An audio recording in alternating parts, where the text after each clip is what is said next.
What is up, fantasy people? Welcome back to the True North Fantasy Pod. We are presented by Monkey Knife Fight, and of course, we are a part of the magnificent Fantasy Points Media Group. I am Trav. As always, co-hosting and West Coasting is my man Tyrell McLaughlin. Ty, how you doing, buddy? As always, living the dream, and 75% of us Fantasy Points Media Group members tonight. Yeah, man, it's good. I'm excited to have one of our cohorts in the group back on. I will actually just dive right into our guests there, Ty. I'm going to introduce the fellow True Norther first, of course. That would be Brian Bailey. You can find him on Twitter at the FF Aviator. He is a writer, and he is the resident True North stud muffin, as voted on by the rest of the True North crew on the Discord chat that we were on just last week. I was a little cheesed about that, Bri, I'll be honest, because I threw the question out jokingly in the chat, hoping that everybody would know that the right answer was me, and they did not, and they voted you. So welcome back to the show, buddy. It's a pleasure to be chatting again. Thanks, man. I missed that Discord thing. Otherwise, I would have been rubbing it in your guys' face all week. In all fairness, Bri, I don't even think I was one of the top three. So definitely going to have some difficult conversations with the team soon, but I digress. It probably just has to be a height thing. Yeah, well, I even shaved the beard for this show just to try and redeem myself, and I don't even know, man. And our next guest tonight, of course, Ty mentioned a fellow member of the Fantasy Points Media Group. He is the heart of the P2W Fantasy brand, killer podcast. They got a website up there as well, and part of the Fantasy Points Media Group, and that would be Nick Skrip. You can find him at P2W Fantasy. And Nick, congratulations on that Euro win for the Italians, buddy. I know you were stoked about that. Absolutely. It's giving me 06 World Cup vibes. It was a big it was very significant for my family, and I've been a soccer fan my whole life. Played soccer. I'm still coaching soccer, but that had a lot of meaning to my family, so I was stoked about that. But thank you guys so much for having me back on. Like you said, it's great to be part of something big with Fantasy Points Media Group with you guys, because I respect the hell out of what you guys do all the time. So much to the degree that I throw money down on T-shirts. You know, yeah, baby. Looking sharp with that True North gear. North. Hopefully I'm rocking it okay. But yeah, thanks for having me, guys.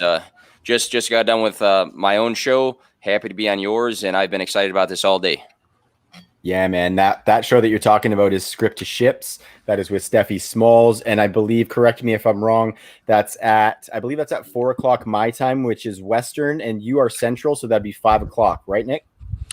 We range, so we usually go 6 or 7 around that time. Okay. But that's our Thursday show. Tuesdays, I usually rotate some people if I'm doing my own, unless I'm guesting. But I just try to put out a bunch of random content throughout the week and get after it just like you guys. So.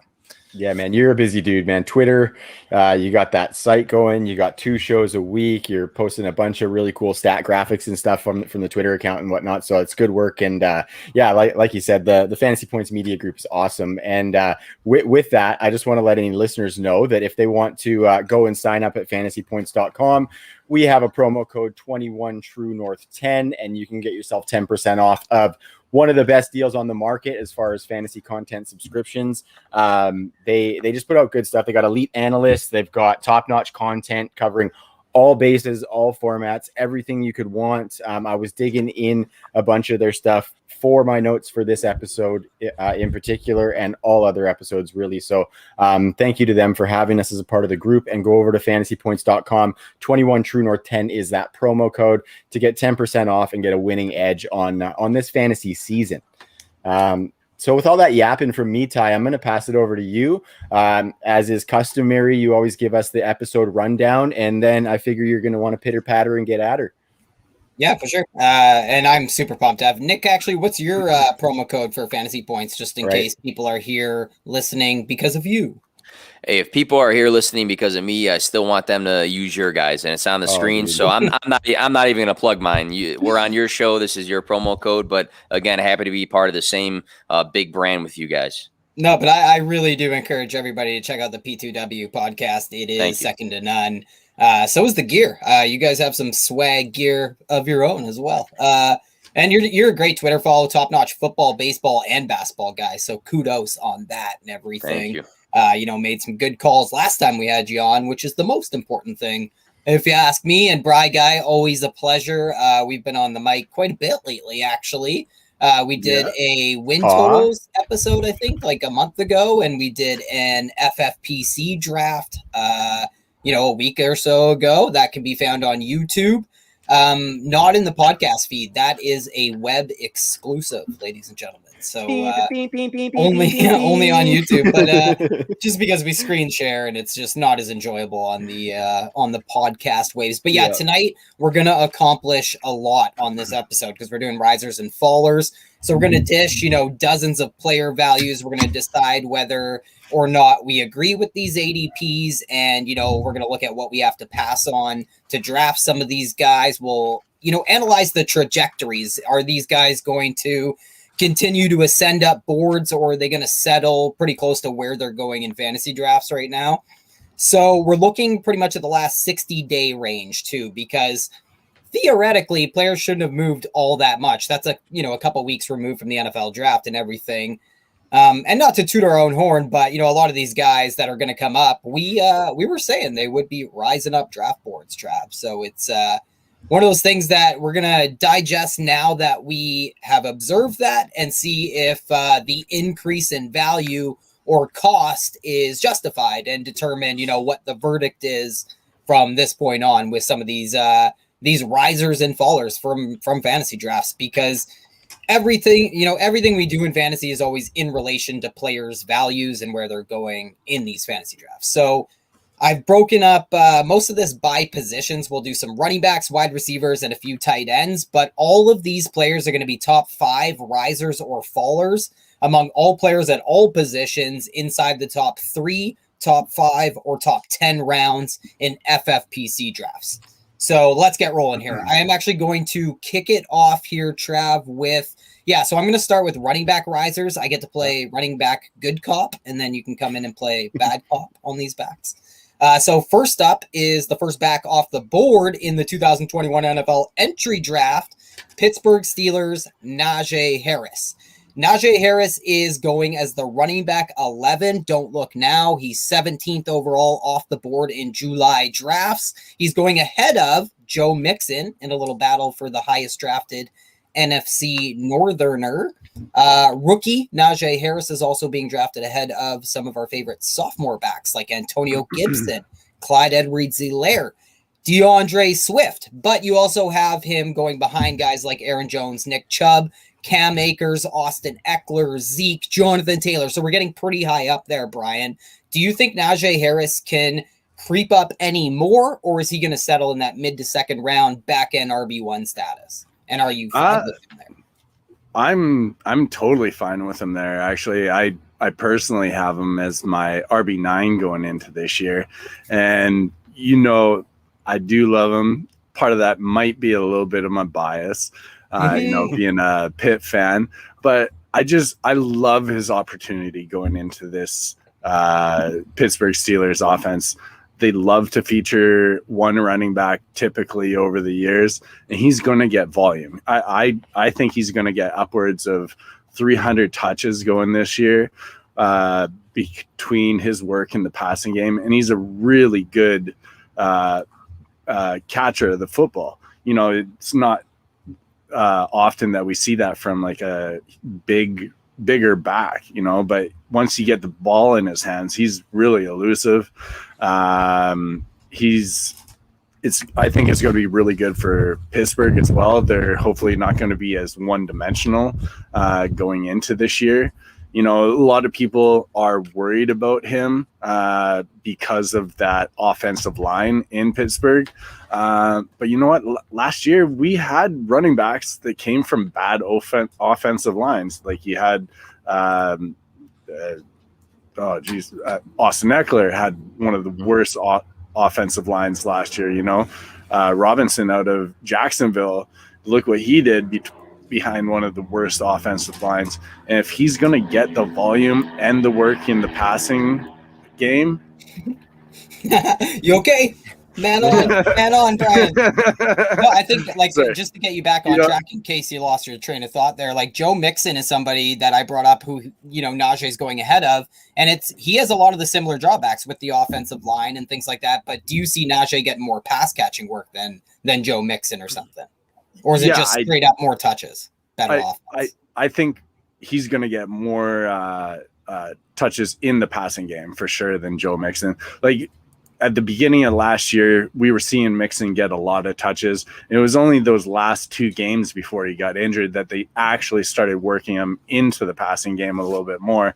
I'd like Joe Mixon this year, but I like Najee a lot more. But a little bit more. Yeah, you love Mixon. I do like Mixon too. Yeah. Nick, how do you see that playing out? Because Najee's definitely risen up boards, but do you think he's going to settle around this range? Do you think he's going to creep any higher? And are you happy with him, and any concerns about his efficiency and stuff?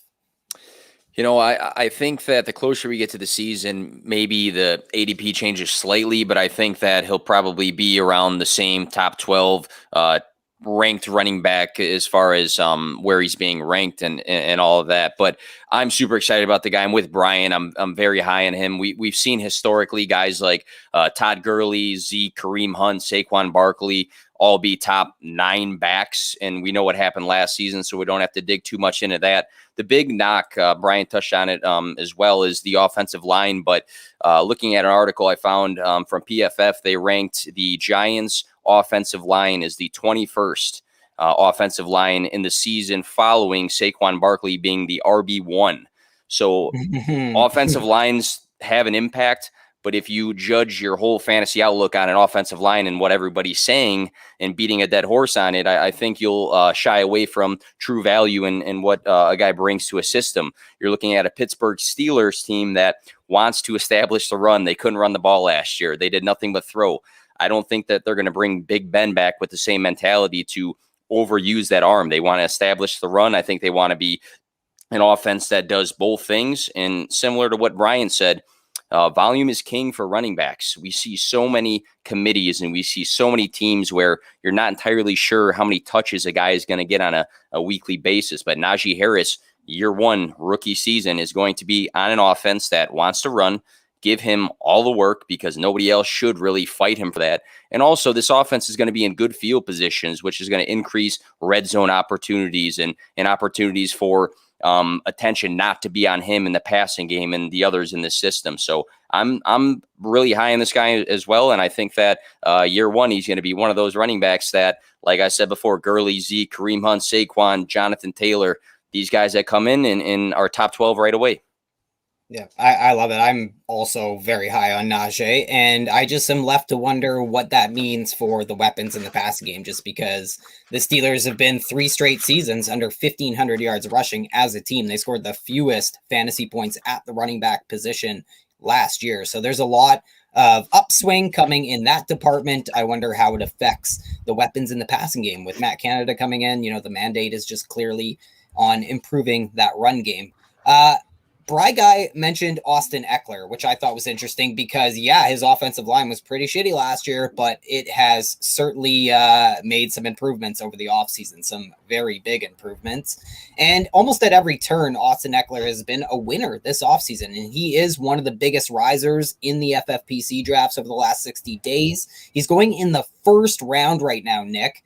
Are you willing to take him? Because you said volume is king, and that might be the one hang up with Austin Ekeler. So are you willing to take him over guys like, Akers, Nick Chubb, Najee Harris, Antonio Gibson, and Mixon? Or does Austin Ekeler still give you a little bit of pause for thought? I'm in the middle of that list. So like guys you named, there's guys that I would take him ahead of. There's guys I would not. I've been a massive Austin Ekeler truther for a while, and you look at some of the knocks for him. So one of the knocks was, maybe he's not really that great of a rusher, but in reality, his yards per carry for his career is 4.7. Not too bad. The knock is the offensive line. Well, they brought in Rashawn Rashawn Slater and added to that. The knock also was originally, hey, Justin Herbert's not a dump off pass sort of guy. He's not Phillip Rivers, but you look at some of the weeks with Justin Herbert, he had 11, 16, 9 twice, and 7 targets out of the backfield. So, I mean, did you say 16? He had 16 week 12, I believe. Yeah, insane. And people thought, hey, it's a different offense. Justin Herbert's not that guy. So a lot of the things that people are concerned about, I kind of brush aside. There's not a lot of competition there. I think the offense did not add more to their arsenal. So Austin Ekeler is going to be a focal piece of this offense, and he's going to get plenty of touches. So as long as he stays healthy and as long as he finds the end zone, he needs to score more. Then I'm full in with him, especially in PPR leagues.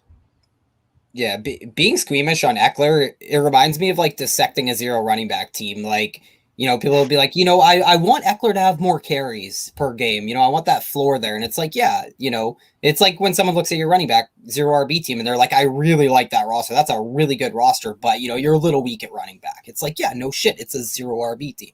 And I just think the point I want to make is that and I've said this time and again, that he is one of those players who can score 300 PPR points without seeing 300 touches. And yeah, I can't believe how much he's been a winner this offseason when we think about how much it could have been it could have been a really big win for Justin Herbert if they hired someone like Brian Dable or something. And there's lots of available volume. And Nick mentioned the lack of competition behind him. I wouldn't mind getting your take on this, Trav, because you've digested a lot of the True North group chat where we've also had a lot of battles about who the backup running back is in that Charger system. So I've always been a big Justin Jackson guy. We have Joshua Kelly fans, but they also brought in Big Fat Roundtree, who is, a between the backs banger and profiles much in the same way. So there's a lot of volume available. There's a ton of vacated goal line volume in this offense and probably a role to be had in both those facets. So who do you think captures that role? Do you think there's room for another running back to produce? And who do you think that guy is? Well, I've historically been in that camp you were talking about, Ty, where I just really, with Ekeler, once his price started getting up into running back 1 prices, I was off that a little bit because I want that 200 carries, like the safety of that to go along with some of that pass catching at the top spot on my depth chart, right? But I am coming around on Austin Ekeler getting more carries, and partially due to you, Ty, you have pounded the table for Ekeler being one of those guys that can be relied on, and just because of the tea leaves that they're laying out there in Los Angeles, because it's a new regime, right? So it's not going to be exactly like it has been, where they're really trying to get one of these big guys like Rotund Roundtree into that lineup. We don't really know that they're going to do that with this new regime. And for all we know, they could put Ekeler in there and give him that. I mean, he's just sub 200 pounds, but if they have a creative enough scheme, they can make that work with some off tackle stuff and outside zone stuff that we see kind of sweeping the nation, Ty. So I am kind of on the train that it's going to be like probably at least 70% Ekeler's show, maybe a little goal line work here or there. But I don't think that necessarily hurts him that much when he's going to be getting 90 targets like Nick alluded to. So give me like 180 carries for him plus all those targets, and he's paying that off no problem. So I am rising on Austin Ekeler myself, Ty. I don't have him ranked as a running back 1 just yet. Just because some of that, me, Ty, I play a little bit on the conservative side with the safety as far as volume. So I have him at 15. Behind some of those guys who I know are going to get 225 plus and some receiving work, obviously. But that's pretty low. That's Travis hates Ekeler territory almost. Yeah, I know. I'm getting close. But that's okay. Like, I'm loving him more, right? And so progress, right? I'm progressing. No, and it's funny because, a lot of our conversation has come back to, me being super high on him. But then I admit at some point that it's like he's getting drafted pretty close to his ceiling. I don't know how much higher he could possibly go. And now, don't look now, he's a first round pick in fantasy drafts, which is kind of amazing. But I do think I think the passing game is what really, like, I concede that I think there is a little bit more defined roles than you laid out. Maybe like I think an early down guy is in the cards, whether that's Justin Jackson and I think there's also a short down role to be had, whether that's Larry Roundtree and Joshua Kelly, either or. So I think there's a little bit more defined roles, but, I just come back to Ekeler being able to catch, 80 passes this year in his sleep because, I think of the available volume in the run game, which doesn't really matter because we know carries are going to move around and all that with Joshua Kelly, with Ekeler missing time last year. But a lot of the available volume in the passing game is intriguing because it's entirely running back and tight end targets. And those already have a pretty strong relationship to one another. So, just Jared Cook coming in, if the tight end market share in particular was to, George Costanza in the pool for 2021, I think that could lead to like a really elite season in the passing game. So why don't you break the tie here, Bry Guy? Like, do you think we all agree that Ekeler has a high ceiling, but do you think he's being drafted close to his ceiling, or do you think that pass catching really gives him a ceiling to still, capture on top of his ADP?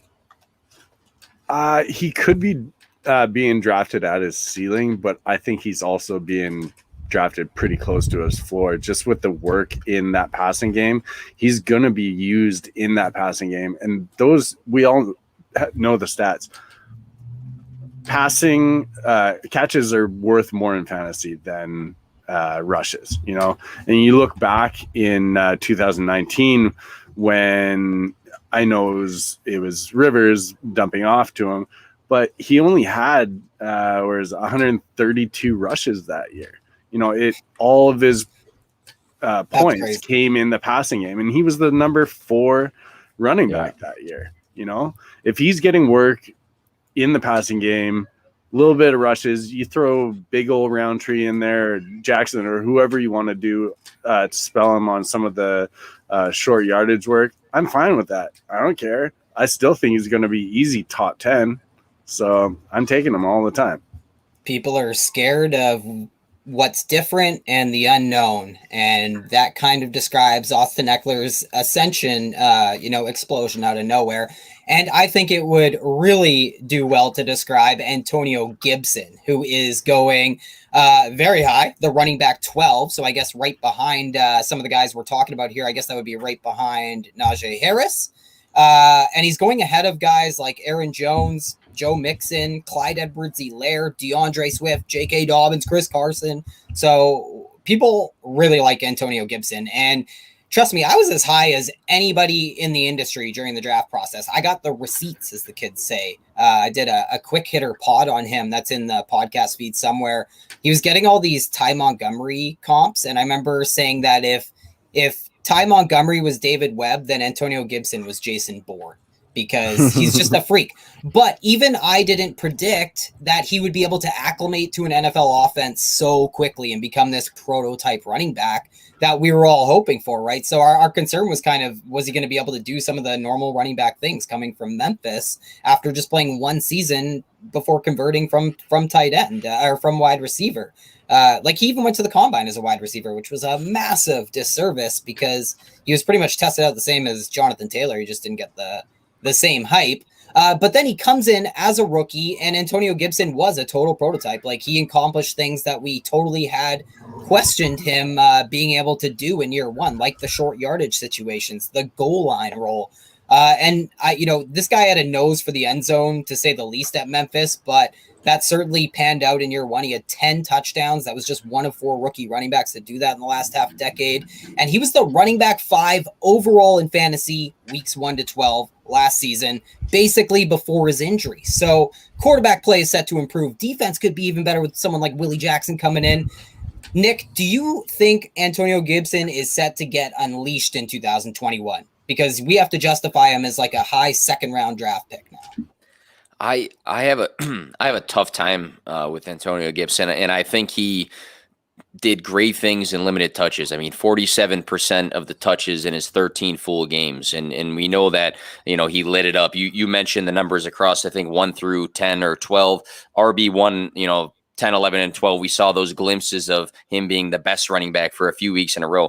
I just have so many questions for me to be as bullish as others, because I see so many takes on Twitter or on podcasts. Some people are saying that he's the next CMC under Rivera and that he can finish as the number 1 or number 2. Washington said that. We didn't say that. Washington said that. Oh, no, there you go. Well, I just have a lot of questions with him. Is J.D. McKissic going to evaporate this year, or is he going to steal some of the passing work. J.D. McKissic was one of the best pass catchers in football last season. I think for him to take a massive jump, Gibson, I think that needs to change a bit. And we did see glimpses of that.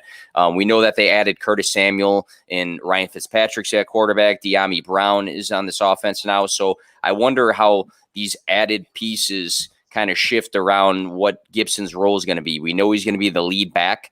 I just have a lot of questions with this. So I think if he's around that 12 to 15 range, for me, I'm comfortable there. For people that are saying he's top 5, I get uneasy with that just because of the questions I have. And it was interesting to see, though, I was on my podcast earlier talking about Kenny Gainwell, and Kenny Gainwell's rushing yards and receptions compared to Gibson's, and Gibson's final year at Memphis was wild. He wasn't even involved as a running back, and then he comes into the NFL and kills it. So he does have a lot to grow and a lot to learn, but I'm just not as bullish, I guess, as some of the top truthers are.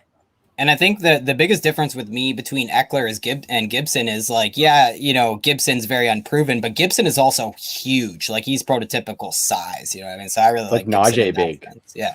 But to Nick's point, like, I was just looking on PFF here, J.D. McKissic outsnapped Gibson on third downs 197 to 22.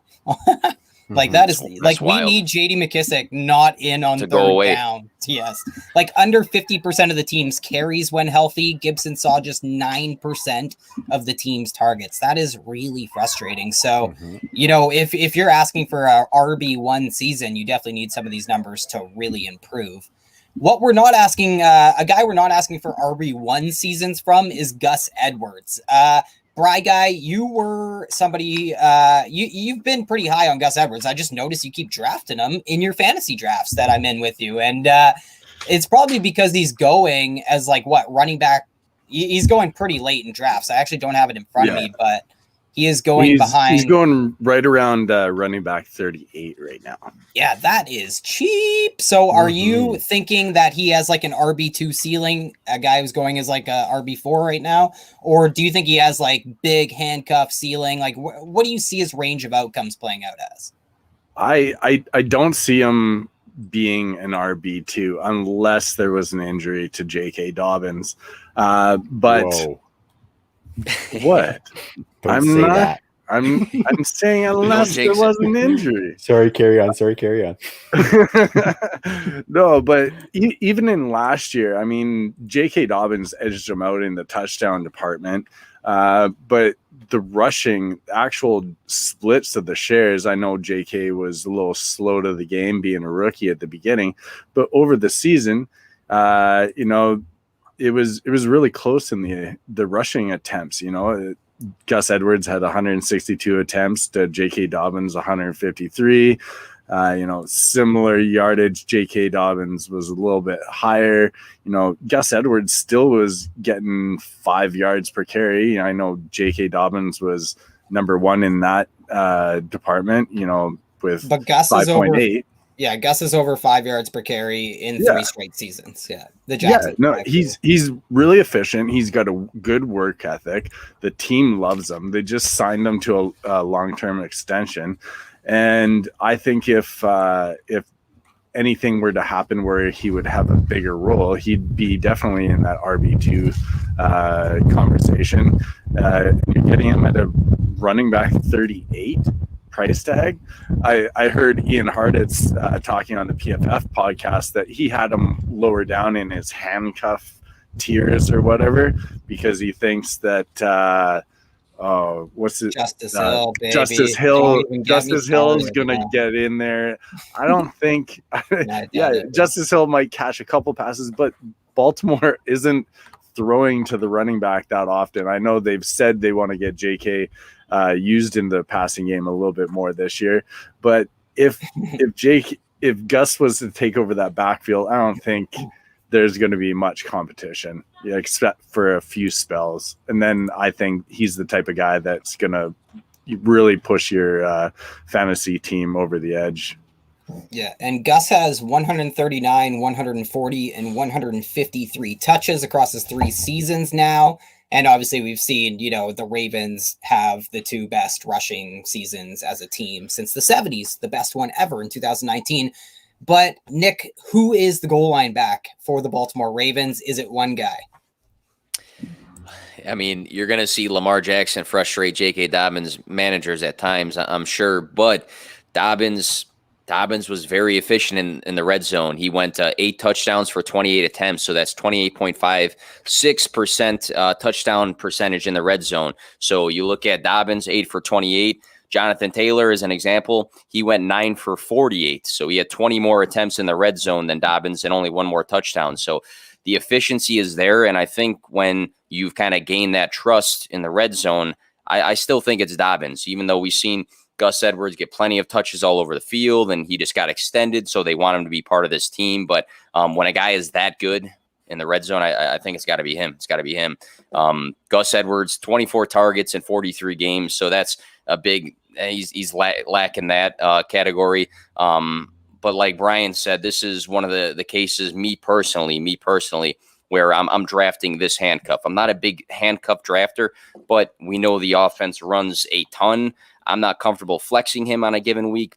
But again, in the state or the weird conundrum that J.K. Dobbins is out of the picture, I won't even say hurt. He's out of the picture. He's going to get a ton of work. So I still think Dobbins is that goal line guy, but Gus Edwards is a true handcuff that I think should be drafted.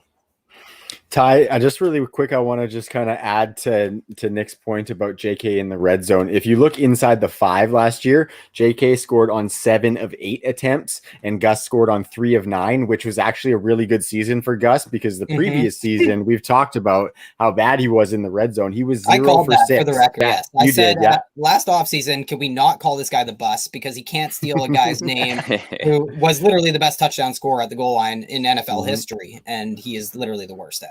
Yeah, sorry, he was 0 for 6 inside the 5 last season, 1 for 20 inside, 1 touchdown on 20 carries inside the red zone overall last season for Gus. So Gus just doesn't necessarily have it. And JK is so good in the red zone, especially at the goal line. I think it's got to be him. But there is lots of work to be had. That's for sure. Yeah, I got you on mute, brother. I was gonna ask Brian if he had a hand on the umbrella because I heard the wind going, so I appreciate it. I had to put it down. That's why I went off the screen there. I was just looking on PFF. Gus scored 3 times inside the 5 last year. Yeah, 3 for 9. Yeah, but the year before he was 0 for 6. Ah, okay. Yeah. I misheard you. My bad. Yeah. So last season was an outlier for Gus inside the 5. Gotcha. Oh man. What do you think, Ty? Should I roll right off Gus the bus into the aforementioned J.K. Dobbins or what? Sure. Yeah. All right. Yeah. So one of my personal heartthrobs as well. I will be transparent with that. One of my favorite running backs coming into the season. I think he could potentially lead the league in rushing yards. I think he's going to be that good this season.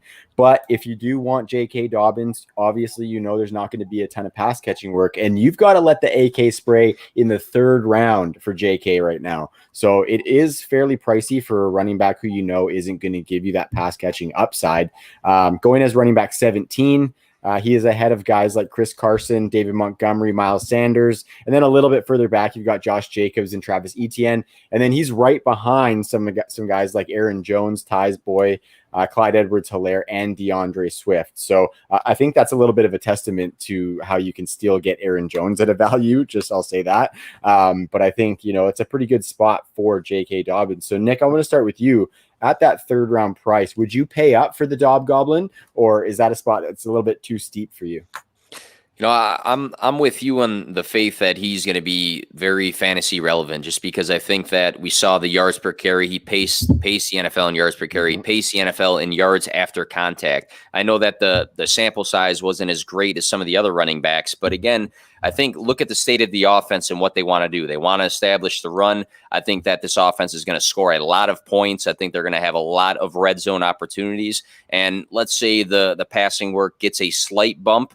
We saw what this guy did with the volume.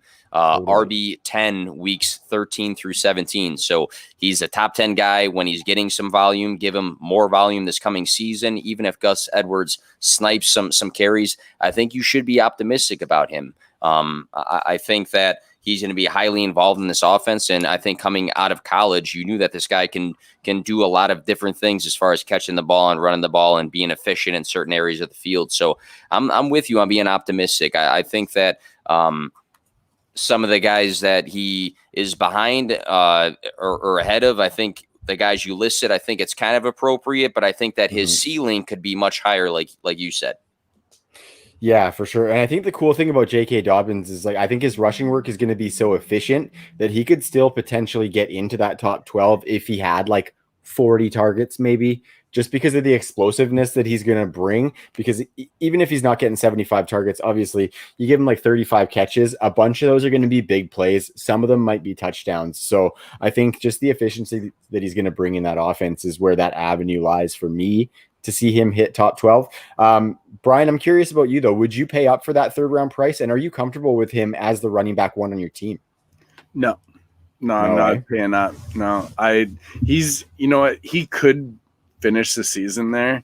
But I got him right in the range of a lot of guys that I sort of have questions about. And if you wanted to tell me he's going to finish, RB 15, I'd say, hey, yeah, cool. Yeah. He might.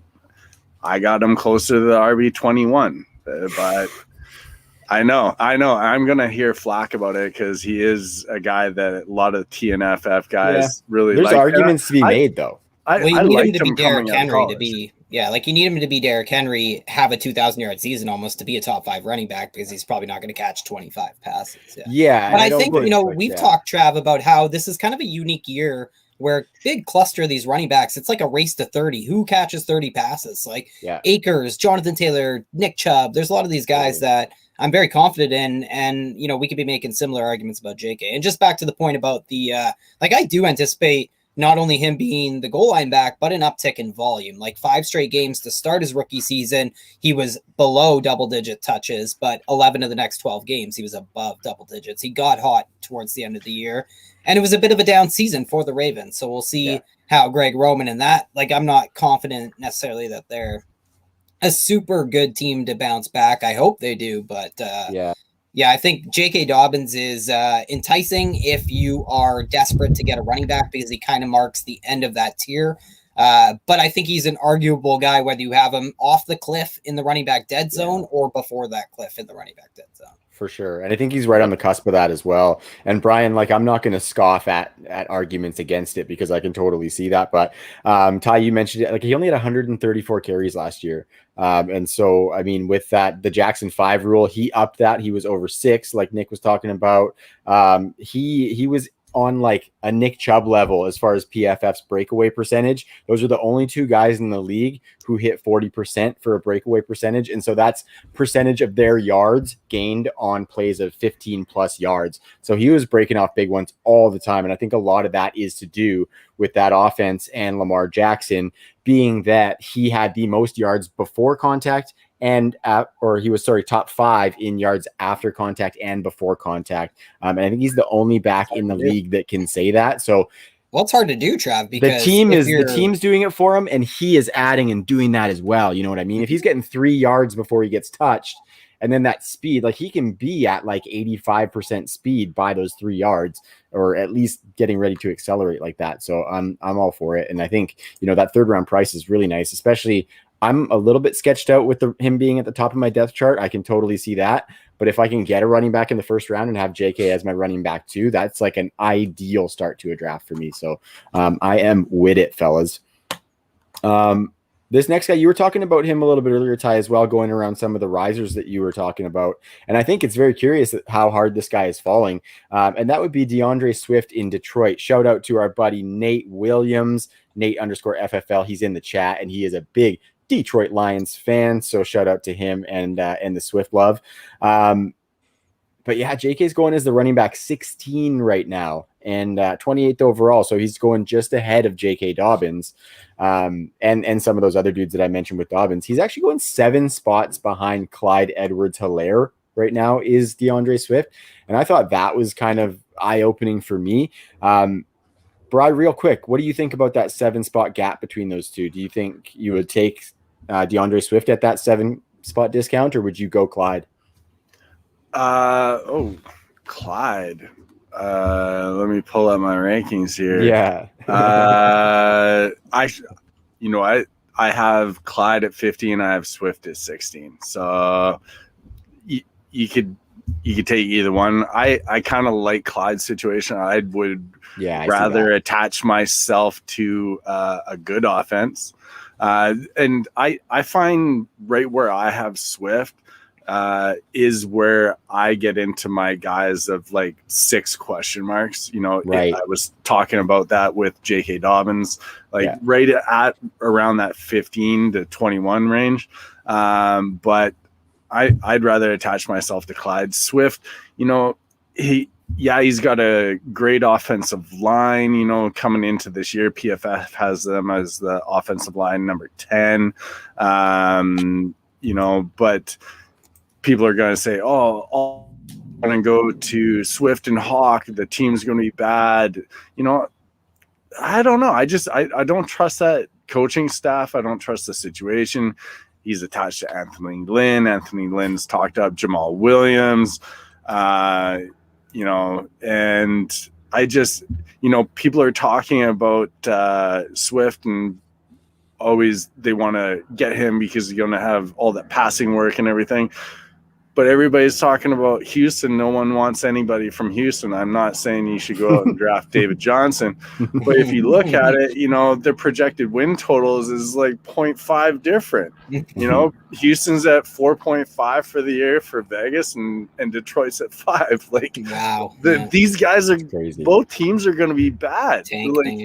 So I'm going to attach myself to Swift over DJ because of the talent and I don't see the huge difference of being like, I want part of Swift because of the talent, but he's on a bad offense, but I'm going to push away all the negative connotations of the bad offense, but it's totally opposite. I just don't get it. Yeah, no, I can see that argument for sure. I wish there was just a little bit more firepower to make him that much more viable. And I think the shady defense is probably going to help him a little bit. But Nick, Brian mentioned Jamal Williams there, and I'm curious to see, do you think we're putting too much stock in Jamal Williams' potential volume, or do you think it's just about right? And where are you sitting as far as Swift and his ceiling in that bad Detroit Lions offense?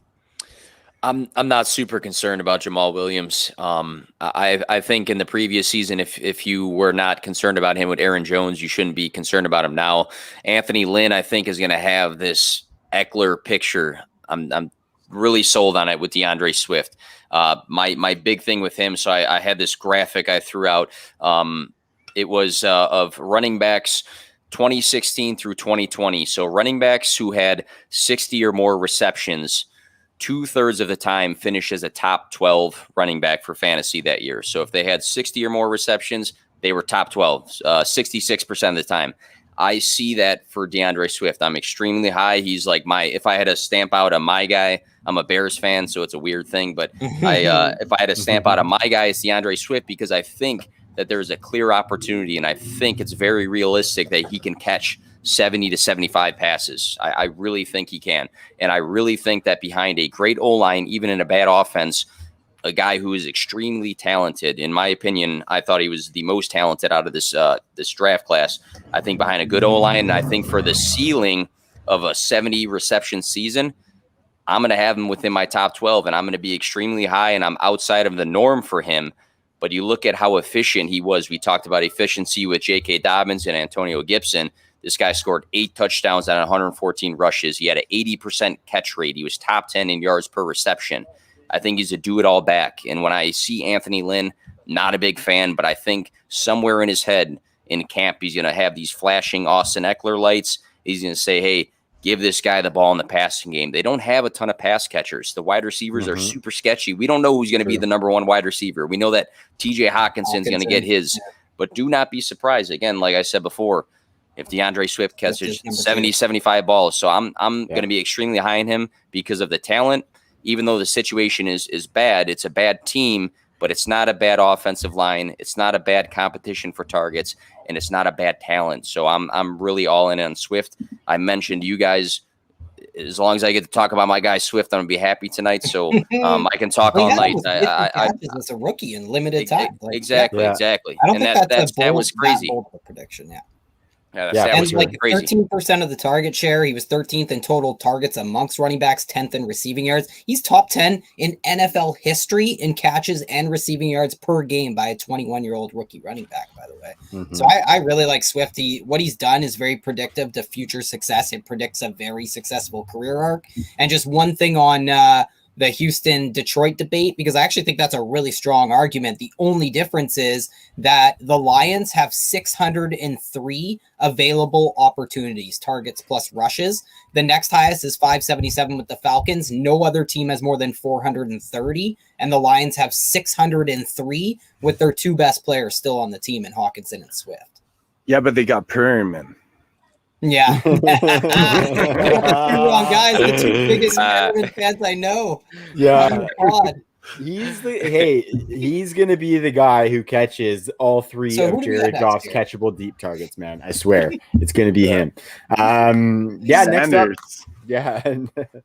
Next up we got Myles Sanders. This one tugged at my heartstrings a little bit, but I can totally see why it happened. I've got to admit.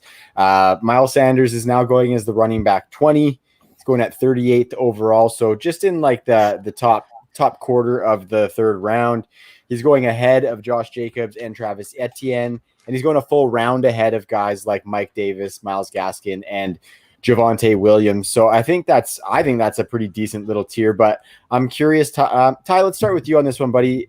Give us what you think is attributed to Myles Sanders' slide. And then why don't you throw Slime Sanders? And then why don't you throw down to Brian for his thoughts on it? Yeah, it seemed like he put some slime instead of stick him on his hands last year, right?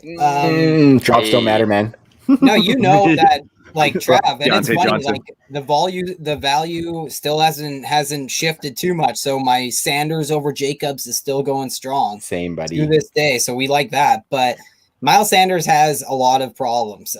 Number one, how many plays does this offense run in Philadelphia? Number two, how many run plays does this offense run? Number three, how much of those run plays is Jalen Hurts? And number four, how much efficiency does Jalen Hurts build in for his running backs? Because we're not just going to gift him the same efficiency we see with Kyler Murray, with Lamar Jackson, and some of these guys. We have to see it. So there's just so many questions to ask. And then you add in the fact that they drafted Kenny Gainwell, who, we really like. I know there's a lot of issues and the draft capital was pretty low and he didn't play all last year, but that was very explainable why he didn't play last season. So I think Kenny Gainwell is a very interesting name to know, because what he does best is what Myles Sanders does best, and it's what best translates to fantasy. So I think that all coming together is why he's falling down the board. And then we still have to account for player X, who's going to account for some early down, who's going to spell both those guys on early downs. Like there's still going to be a short yardage back in Jordan Howard's still there. Yeah. Is Carry on there as well? Yeah. Jordan Howard and Carry on are there. So give me Carry on out of those two. Boston Scott's still hanging around. Yeah. That's right. Yeah. And Boston Scott is not a little satellite back. He is 207 pounds. I just have to say that every time Boston Scott's name comes up, because people think he's like a satellite back. And he's Darren Sproles, man. He's just Darren Sproles. Yeah. Just the words comp. Anyone? Yeah. It's like, no, he's like a short yardage back, guys.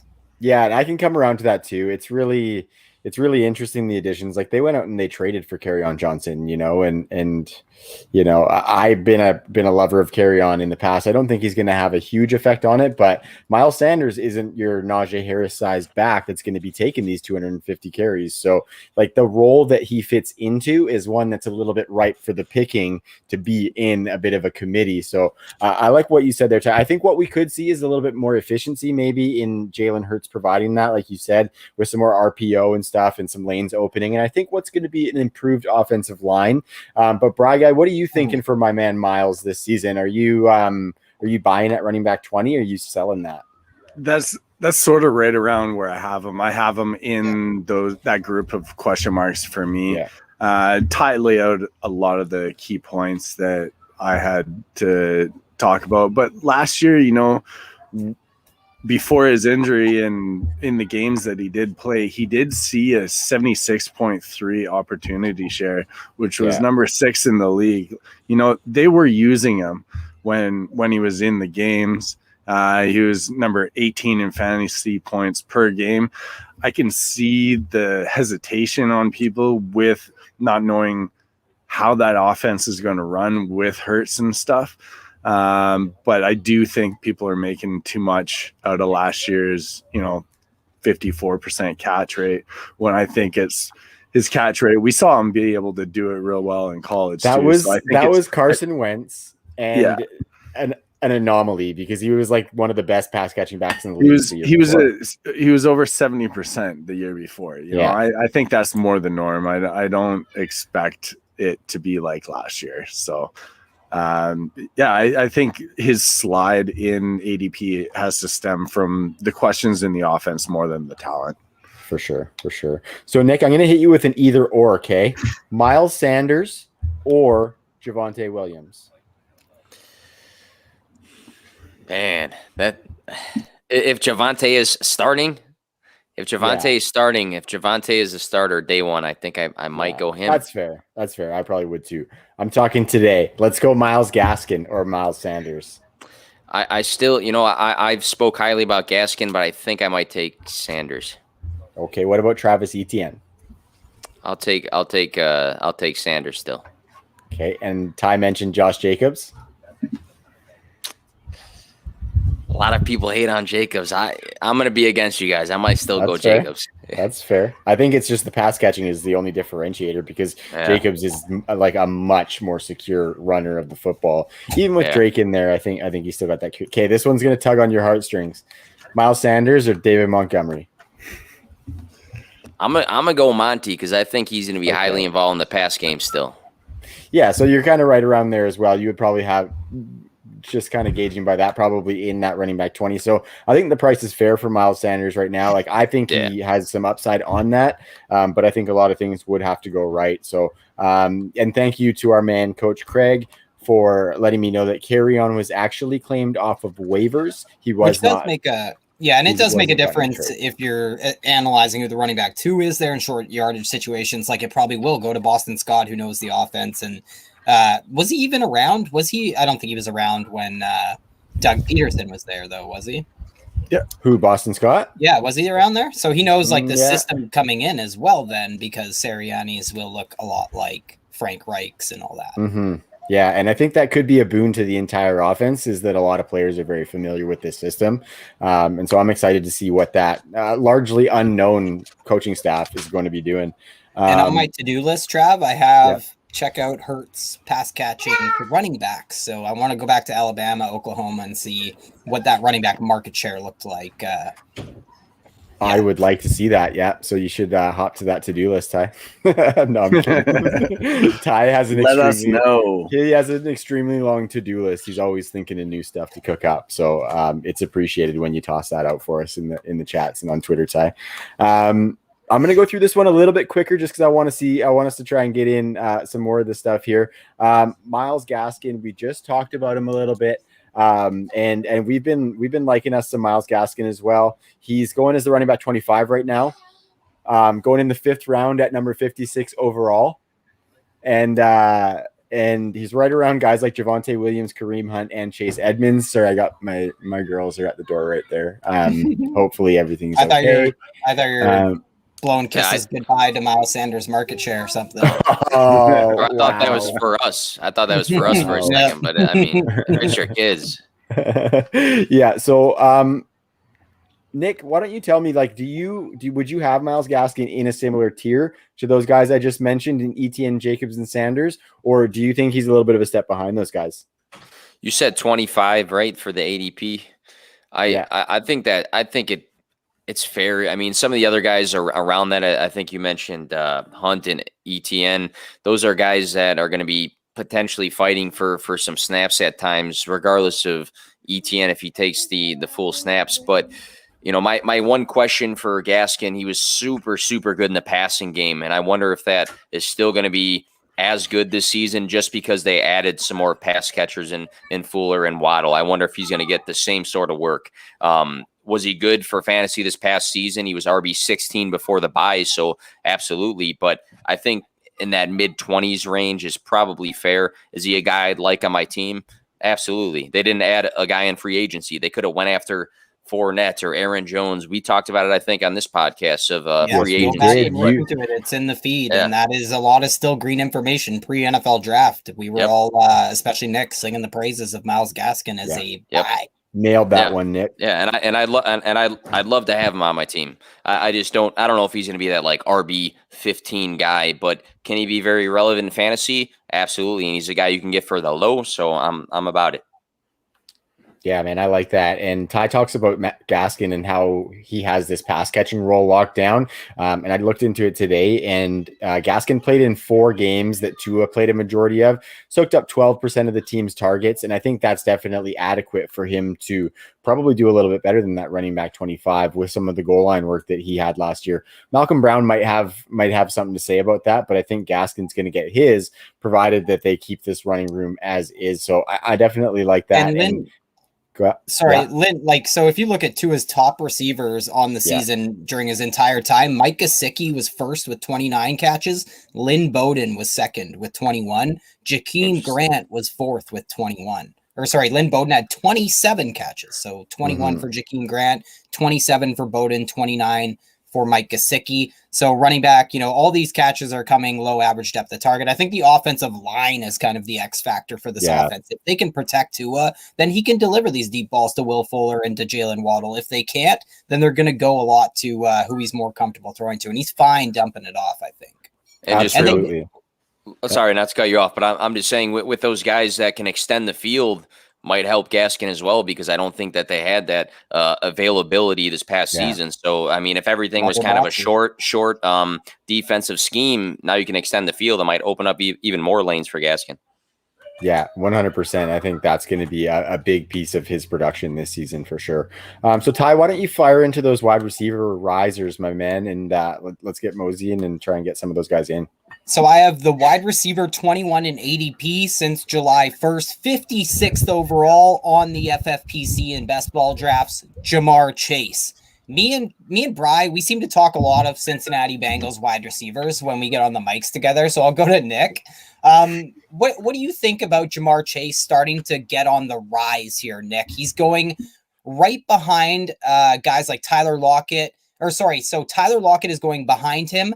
Teammate T. Higgins going behind him, Deontay Johnson, Brendan Ayuk. Are you comfortable with Jamar Chase going ahead of some of these other guys who all definitely have some question marks? Like, do you see the big payoff with Jamar Chase in this range of fantasy drafts?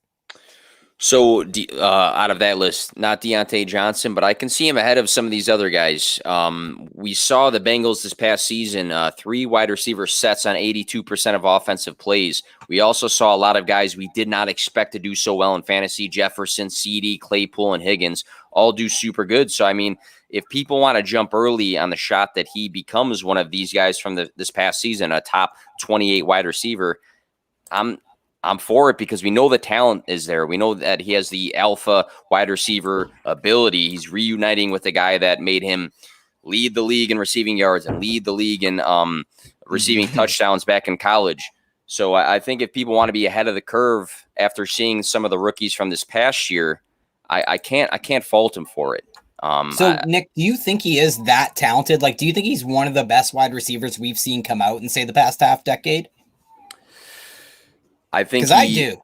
I think he has everything you would look for in an alpha wide receiver. So a guy that can literally with the ball in his hand, extend the field and play make nonstop. I think he's very physical off the line. I think he competes all over the field. I think, again, a guy that can be strong and fast and break tackles and be a playmaker.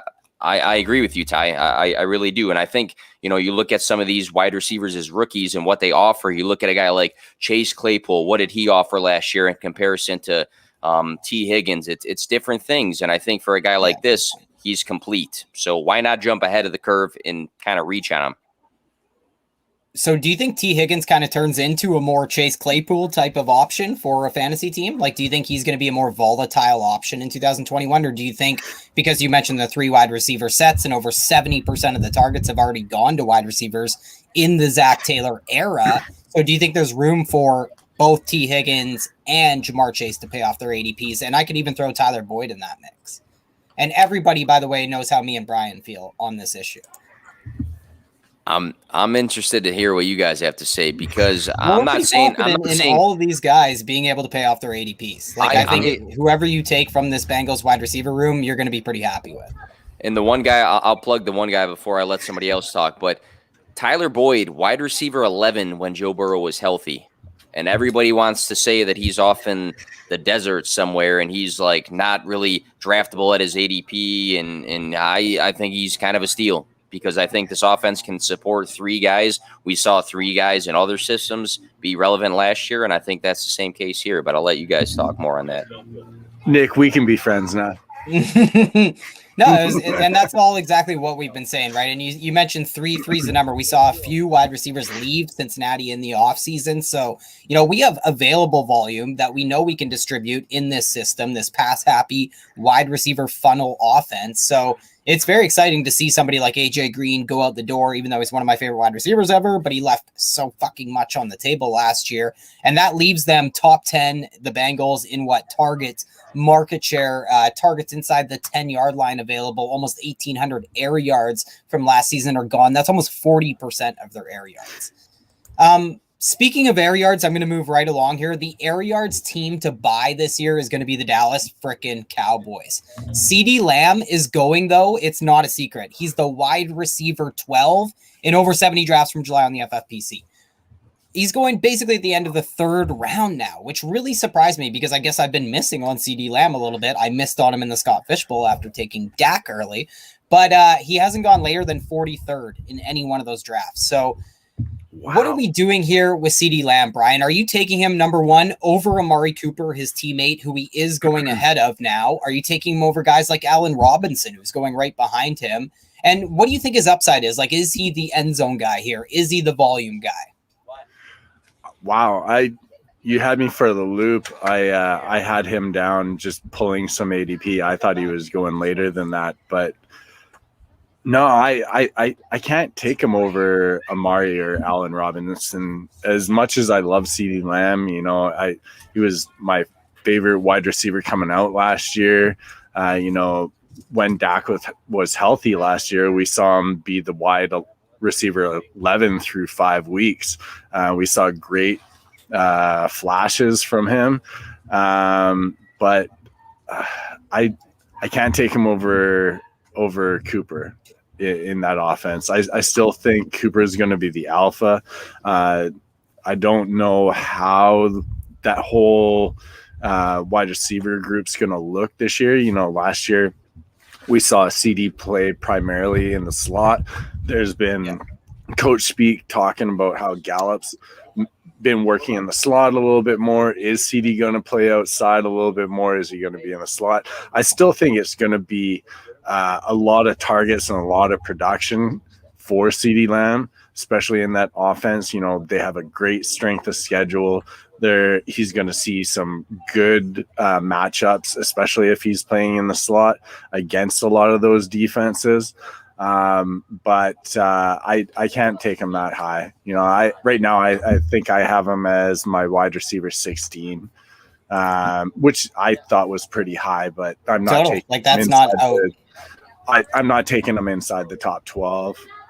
No, and he is a guy that we've all been comfortable with in the 4th round all offseason, and now we have to kind of pause and think now that he's going in that 3rd round. And he might continue to ascend just because the information will start to pile in about how effective that Dallas offense is going to be under Kellen Moore and how much that'll slant towards the weapons in the passing game. And so, Brian, you got to take into consideration later on the Hard Knocks effect. In the draft too, right? I didn't think about that. I think it's steps ahead, man. They're on Hard Knocks. That ADP is going to go up by the time normal draft season.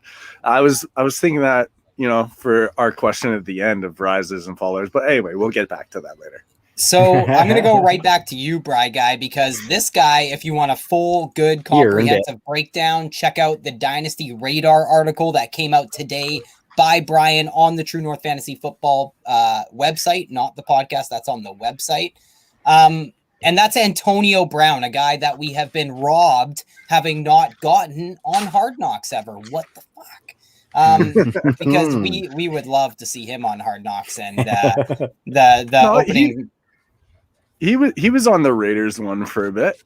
Oh, that's right. Yeah. Oh, yeah. What are you talking about? For a minute. My helmet doesn't fit. Yeah. My feet are broke. That's right. Yeah. Tough break.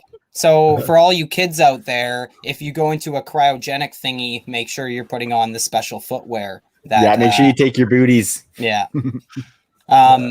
First world problems. So Antonio Brown is back in the top 40 hits. He is a top 40 wide receiver. Brian, are you comfortable with him over the likes of Laviska Shenault, Devontae Smith? What about this one? Are you taking one of because I know you like these guys as well, Bry Guy, or at least Jerry Jeudy is a big proponent of yours. So Antonio Brown or Jerry Jeudy, you're in the 9th round. You can only take one. I'm going to take Jeudy there. But yes, Brown's really high on my board. I really like him this year. So because of that, are you taking Antonio Brown over Cortland Sutton if he's still there? I have them really close. It depends on what my roster construction is, Ty, on that one. That's a good point. You know, I'm gonna go with feeling. Like, are you suggesting that the ceiling play might be with Cortland Sutton, but Antonio Brown might be a little bit safer? Yeah, I think Antonio Brown has a really safe floor this year. I'll just get into it. Last year, once Brown came back after having that extended time off, once he was let go from New England, the offseason didn't start until like week 9. Once he was back or into that offense with the Bucks, he was able to gobble up target share of 17%. Mike Evans was That's crazy. 22% and Godwin was at 18%. He was able to come in and establish himself in the offense and gain Brady's trust right off the get-go. He was one of the most targeted wide receivers per route run once he was in the offense. It was crazy. Tampa, last year they passed 62.9% of the time last year. They haven't done anything to that backfield to make me think anything's going to change, so if it ain't broke, here too, why fix it? Right. They're going to still throw that ball. They're going to spread it around between those 3 really skilled high wide receivers. And I think at minimum, you're getting a wide receiver 3 out of Antonio Brown. And if a couple touchdowns go his way, or, I got in trouble earlier saying an injury, but he takes on a bigger role in the offense or something, I think his ceiling's a lot higher. But he would be the floor play against T. Higgins, back to the original question. And Brady likes him. Brady likes him. him. Yeah. He brought him in. What about Mike Williams? That's the next guy on my list, and he's actually going right below Antonio Brown right now. So, you were pretty high saying, Antonio Brown might deliver a wide receiver 3 season comfortably. Mike Williams is probably more of a boomer bust volatile guy, but do you think he's going to give you a lot of spiked weeks, or are you a little bit off of Mike Williams heading into his contract year with the Chargers? Mike Williams, he could. We've always seen that from Mike Williams. He offers you those boom bust weeks. He's constantly used as that vertical threat. He was number 12 in deep targets, number 9 in average target distance. We've seen a lot from Mike Williams. We've seen a double-digit touchdown season. We've seen 1,000-yard season. It's just, is he going to put them together? I love watching the guy when he's up in the air and he's going up for those contested catches. He's like an albatross, he's beautiful and flying, but when he comes to the ground, he doesn't know how to land. Yeah. He doesn't know how to land. He just looks awkward and then gets hurt, and then he's banged up for a couple of games. I don't have a lot of faith in him, but he has the upside. A lot of times I'm just gonna move on by a little bit.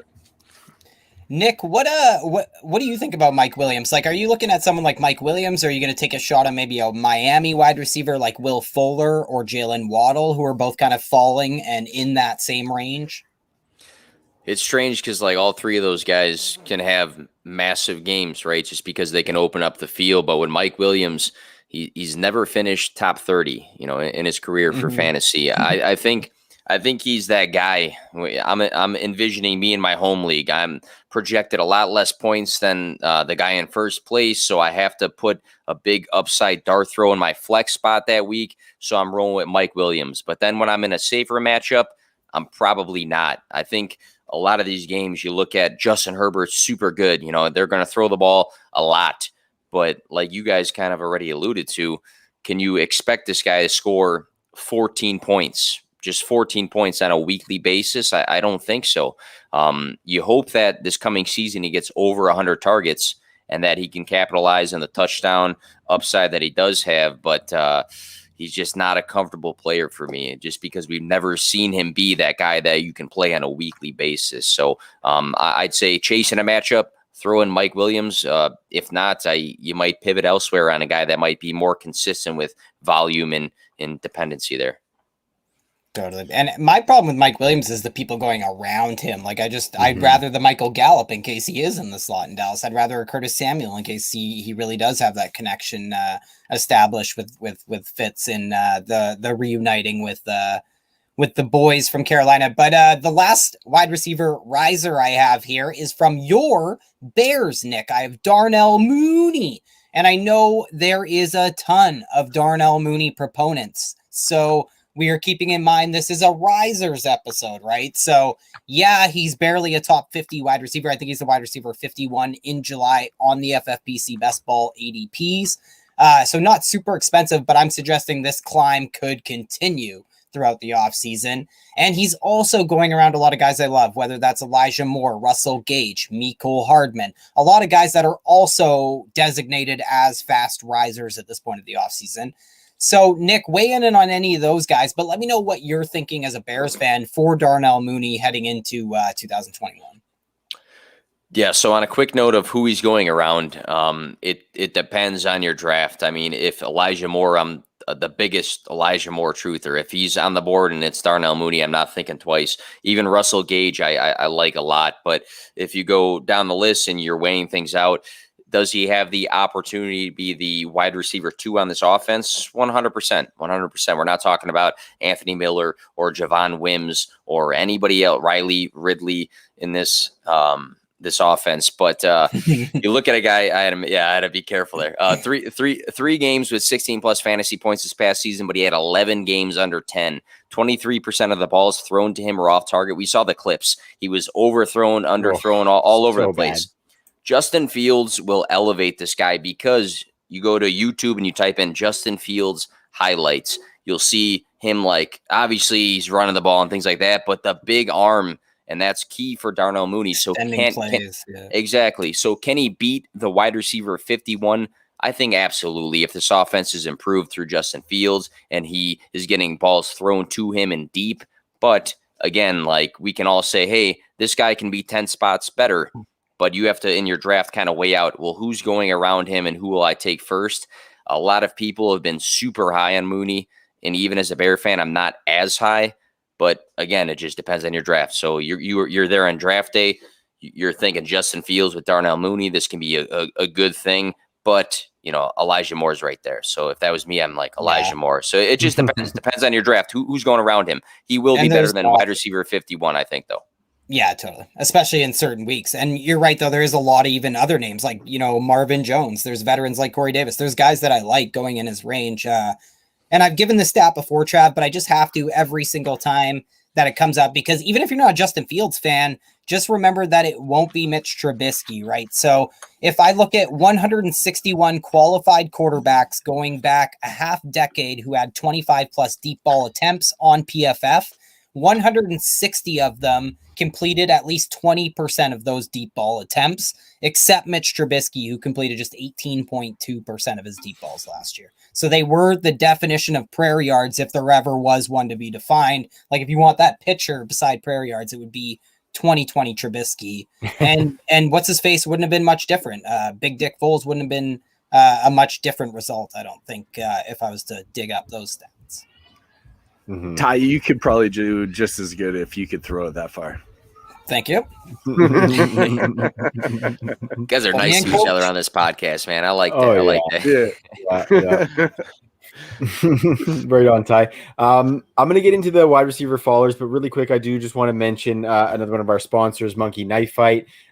Player props, you can get in there, you can drop some cash, and you can win big. I just won a bunch of money on the UFC fights that were this past weekend. Obviously, it's not football season, but they've got, like I said, UFC, they've got baseball, they've got basketball, hockey, any sport that's going pretty much. You can throw some cash down on Monkey Knife Fight. So go over there, use our promo code TNFF, and you will get an instant match on your first deposit of up to $50. So if you drop 50, you can get 100 through Monkey Knife Fight by using our promo code, and that is TNFF. So thank you to everybody who's gone and signed up. Thank you to Monkey Knife Fight for having us. It's been a blast, and we're looking forward to this season. But to get into some fallers, Ty, I only got a couple here. The risers were kind of the fun ones to talk about. But one obviously I know why this guy is falling, and that would be AJ Brown. Obviously, the acquisition of Julio Jones coming into the Tennessee offense was what looks to be a big hit to his value. And I'm definitely going to open this up to chat with you guys and see what you think on that. But he's currently going as the wide receiver 8. So obviously he's falling a little bit, but not huge. But I think before this, maybe the consensus might have had him in the top 5. I know he's a lot in a of murky people. tier. He's in a murky tier, I think, too. It's really, really hard. That's like the second tier of wide receivers, maybe the third, depending on how you do your ranks. And maybe your wide receiver 1. Yeah, exactly. And going to be the wide receiver 1 on your team. So you have to decide if you're comfortable with that, right? So he's just going at the top of the 3rd round. Brian, let's start with you. What's your take on the Julio effect and how it pertains to AJ Brown's outlook this year for the Tennessee Titans? Just to put a note in there, Julio is actually still going as the wide receiver 16 as well. So people are expecting some big wide receiver production out of that Tennessee offense. Oh, you're on mute, dog. She just all kept nodding like, yeah. Totally. Except I had my notes up. I wasn't even looking at the video. Okay, let me start again. Not much has changed for me. I'm still comfortable with AJ Brown. You know, I have him as my wide receiver 9. You know, but he won't be getting as many double teams, you know, with Julio on the field. Some of that pressure of him is going to be taken off. You know, if Julio wasn't there, who are you going to cover? AJ Brown. That's all they had until they got Julio Jones. You know, they're still going to be throwing the ball off, play action.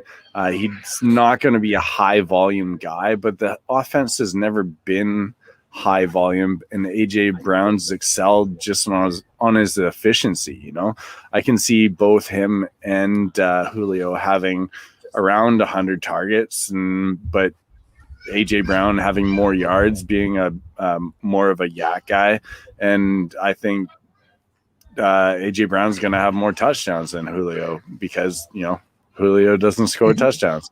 So I'm comfortable where he's going. Yeah, that's all I gotta say about that. Yeah, no, I like that, man. I like that. And we're going to have to see a shift if we want ultimate ceiling from these guys. But I think both of them can do a lot of work after the catch. Both of them can take deep targets. Both of them can take some shorter targets and do something with it as well. So I think it's going to be cool to watch this offense because I think it's safe to say that Julio Jones is still a step up from Corey Davis. But Nick, I am curious for you. I'm going to give you another either or. Are you going AJB or CeeDee Lamb this year? I think I'll still go AJ Brown. Okay, cool. Terry Mack. You know what? I still might go AJ Brown. We're getting there though, right? Like, what about Michael Thomas? I'm still gonna go AJ Brown. Okay, and then the last two, DK. I'm gonna go DK. Okay, and Justin Jefferson then I guess would be above that. Yeah, I'd have him above that as well. Yeah, awesome, man. No, I think that's kind of right where AJ Brown belongs, and I think, you know, a lot of that has to do with the touchdowns and the work that he does on his own, taking balls to the house. Yeah, so I like that. Okay, this last one is definitely a little predictable. We've been talking about some of the other guys. Yeah. No one cares about this one.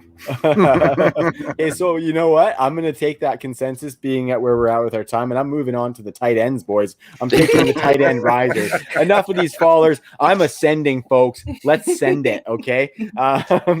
So I'm going to start off actually in the tight end risers with a group of three. And that would be Darren Waller, Kyle Pitts, and TJ Hawkinson. So I'm kind of going to wrap these guys all into one. All three of them are top 5 tight ends per ADP. All of them are going inside the top 40 picks as well. So, that's just inside the 3rd round and a bit, right? So you got to draft these guys high if you want them. But guys, I'm just real quick. Is it fair to say that Darren Waller is probably a tier above Kyle Pitts and TJ Hawkinson for 2021? Yes. Okay, yes. I'm getting agreement. Awesome. Watch our So FFPC episode for Brian's thoughts, because Brian took him in the late 1st round because FFPC is tight end premium, of course. Screwed me up because I was on the turn. Yeah, and it screwed me up because I was on the turn and the FFPC wheels were spinning, so I was looking to do the double tight end tap. And then Bry Guy comes in. Bry Guy pulls it out and snipe shows you. No, that's good. So, Brian, I'm going to come to you on that note. With Waller being a tier above and you taking him in the top, in the middle of the 1st round, so you obviously like him. But I'm curious, which of Kyle Pitts or TJ Hawkinson do you think has the best chance to make that same tier as Darren Waller and maybe make the big 3 into a big 4 at tight end? This year or in Dynasty? I would say like this year. Who do you think has the best chance at producing up to that level?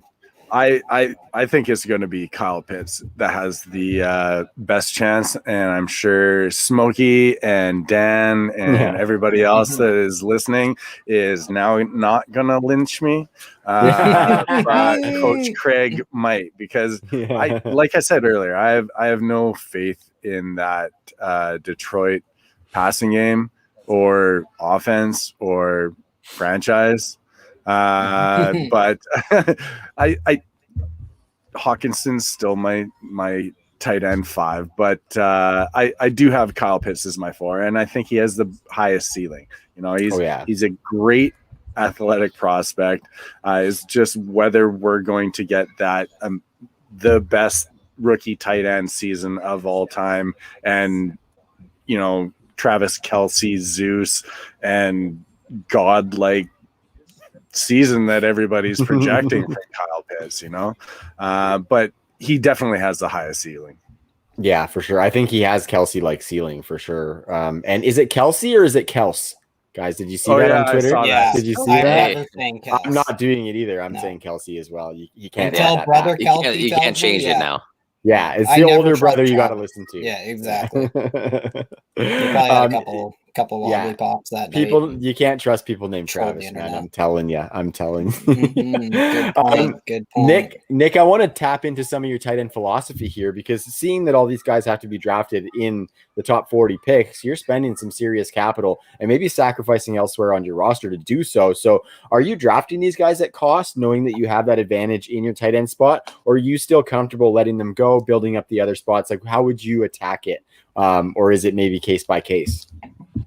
I mean, it's obviously depends on, we just heard a case where a tight end went super high in a league. It's going to depend on how your league goes, but the positional advantage, it's real. It's real. I guess it depends on what you're looking for in your draft and what's important to you. So if you want that positional advantage, you're going to have to pay for it, whether it's Kelce or Waller. Even a guy like Kyle Pitts is going to go high in your draft. And if you have the faith that, all this historically, rookie tight ends haven't done this. Like, if you're outside of the group talk with stuff like that, you're going to have to pay for it. But determine, I've talked to Steffi on my show about it. Determine what you're looking for in a tight end. Do you want a guy that has a high upside touchdown availability, or do you want a guy that potentially could be the second or third option target on his team, or a guy that's going to see 7+ targets on a weekly basis? You just have to kind of find, if you're not going to take one of these top tier guys, all right, so I didn't draft them early. What am I looking for now? So I think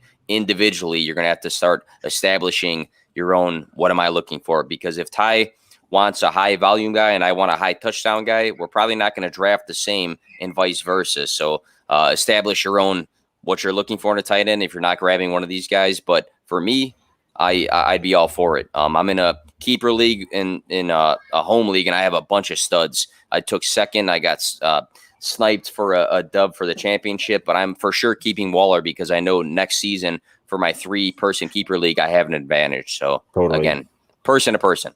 Yeah, and I like that too that you brought that up because in like a home league, I might take that advantage a little bit more often than I might in a league with some sharps from Twitter or the fantasy community, just because I want to make sure that I just cram it down my league mates' throats because they're all my buddies from high school, you know? So I'm looking at the FFPC ADP here, guys, and I'm going to come to you again, Nick, here. So if you're on the clock, and FFPC is tight end premium, right? So Darren Waller's ADP right now is like right around the 10 spot, 9-10 spot. Tyreek is actually going right behind him. Are you taking Darren Waller in a tight end premium at the 10 spot, or are you going to take Tyreek Hill? I might take Darren Waller because I think that Tyreek Hill, you can say that there's probably 5 guys that you can kind of project around what he can do. Darren Waller, second most targets in the red zone this past season, and he's going to have more receiving yards than a ton of wide receivers, if not most wide receivers. So in a league setting like that, you have to look at, hey, player A, player B, how many players are similar? And if one guy has a bunch and one guy has like one, I'm going with Waller. Nice. Yeah, I like that.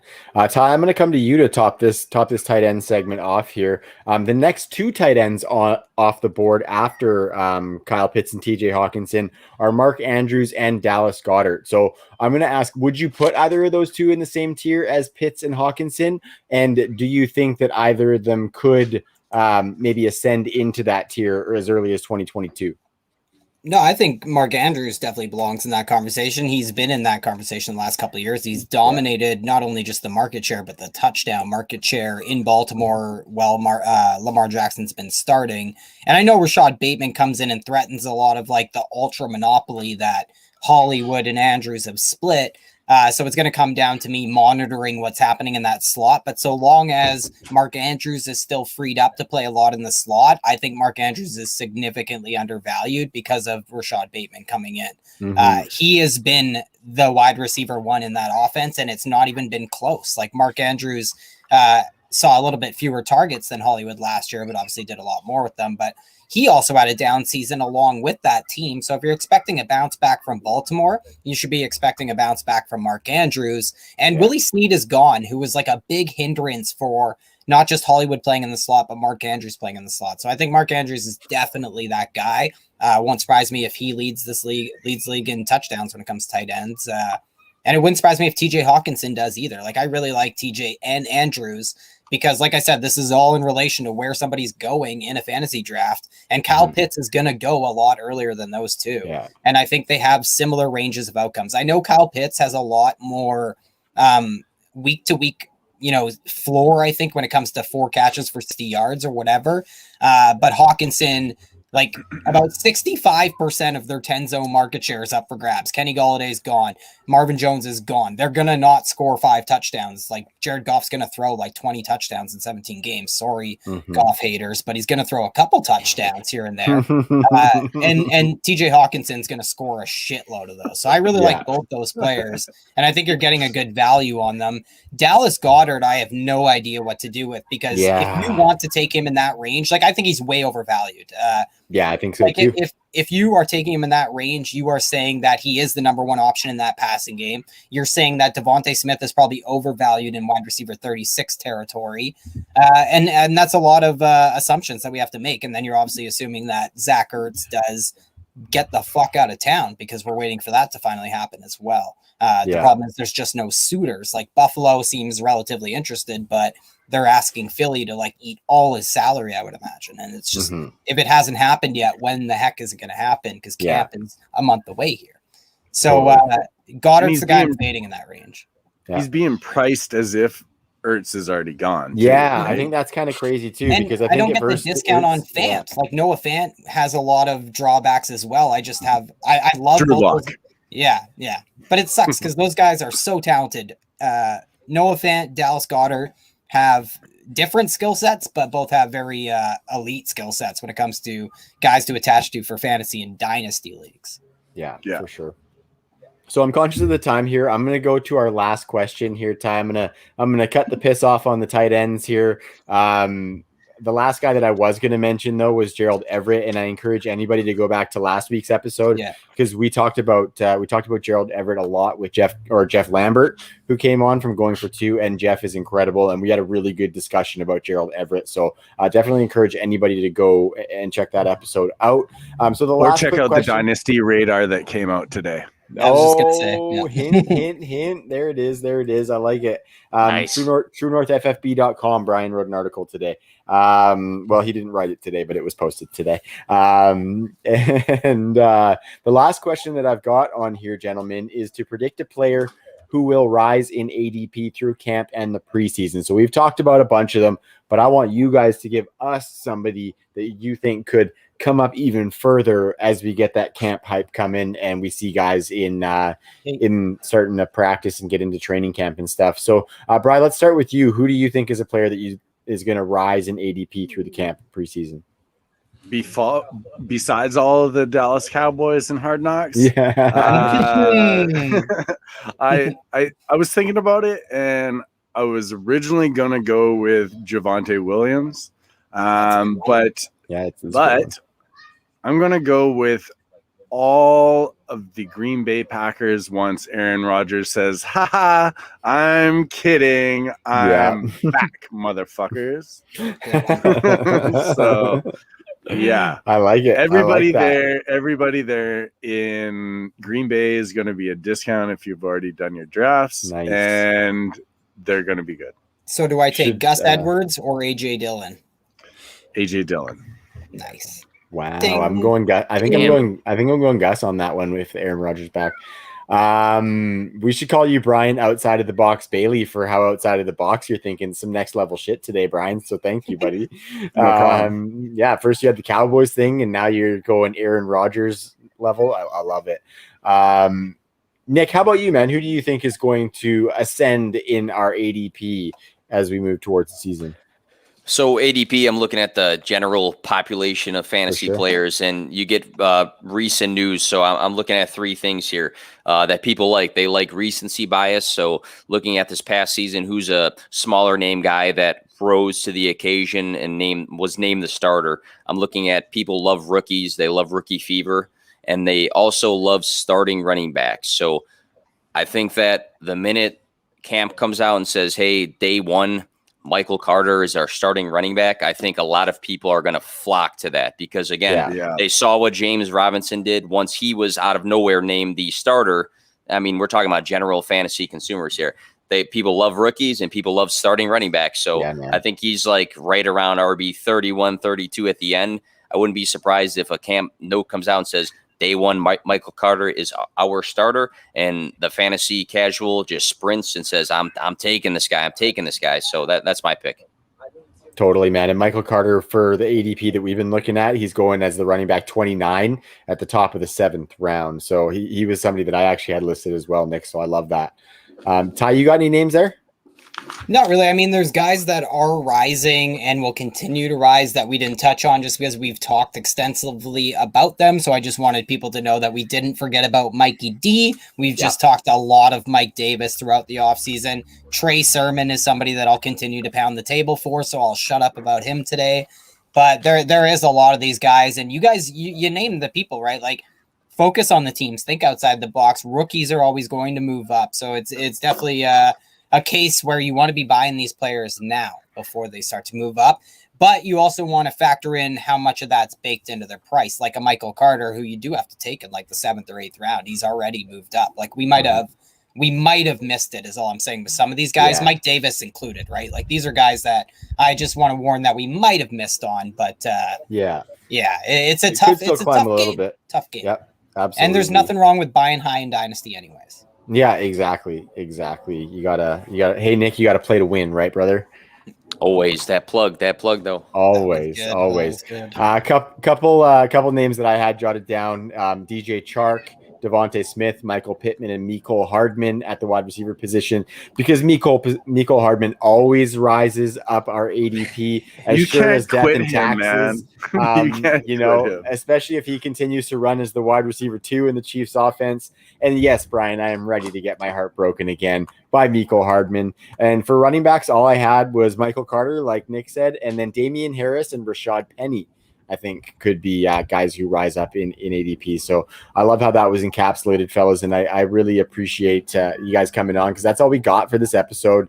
It was a great time. It's always good to have you on, Brian, and it was a pleasure as always, Nick. So, Brian, why don't you let the folks know where to find you, and then let us know what you're working on for the offseason and into 2021. At the FF Aviator, you can find all my articles at True North FFB. The Dynasty Radar is what I normally work on. It's monthly written work of Dynasty buys and sells. One drop today, hopefully get the next one out the beginning of next month, not late like this month. All depends on how camping next week goes, but you can also find me on tequilas, maybe 1 or 2.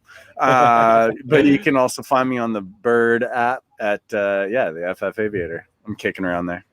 Beautiful. Love it. And Nick, thanks again, man. Fantasy Points Media Group.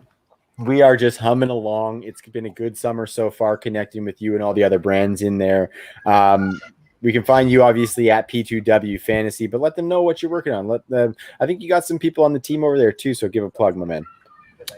Yeah, my brother occasionally helps. I do a majority of almost everything, though, with the brand. Throughout the week, probably live at least once, sometimes twice.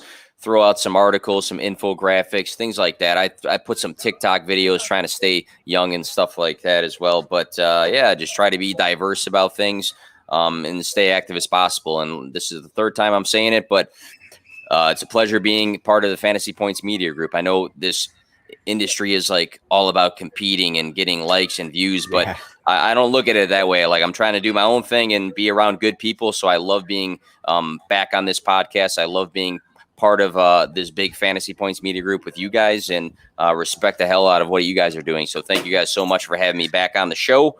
And this was a lot of fun and definitely a great podcast. Thanks, brother. I appreciate that. Looking forward to continuing to see you grow. I have never seen anyone say anything but good words about you and what you've got going on, buddy. So happy that we've had the chance to get connected, and anybody who's listening and likes our work needs to go check out Nick's work as well. So Ty, you got any parting shots for the people, brother? No, it was a really fun show. Thanks so much to Nick and Brian. Make sure everybody subscribe to the P2W podcast and on YouTube. Everyone is bookmarking the Dynasty Radar. Is that Elena? And that's Everly. I didn't even see. And Elena was saying that she really liked Bry Guy's background. So don't tell her that it's actually a green screen. She was. Yeah, I'm not going to ruin that for her. No, but I appreciate you guys coming on, and make sure everyone's checking out Nick and Brian's work for sure. 100%. And yeah, so you can find our stuff. Go follow the podcast account at TNFF Pod. We got a lot going on. Go make sure you smash subscribe on the YouTube channel. We're on Twitch. And go to the website, truenorthffb.com. But yeah, thanks again for tuning in. We love everybody who listens. Go hit us with a review or a rating. We really, really appreciate that. But until next week, take it easy, everybody. Peace. Say peace, Everly.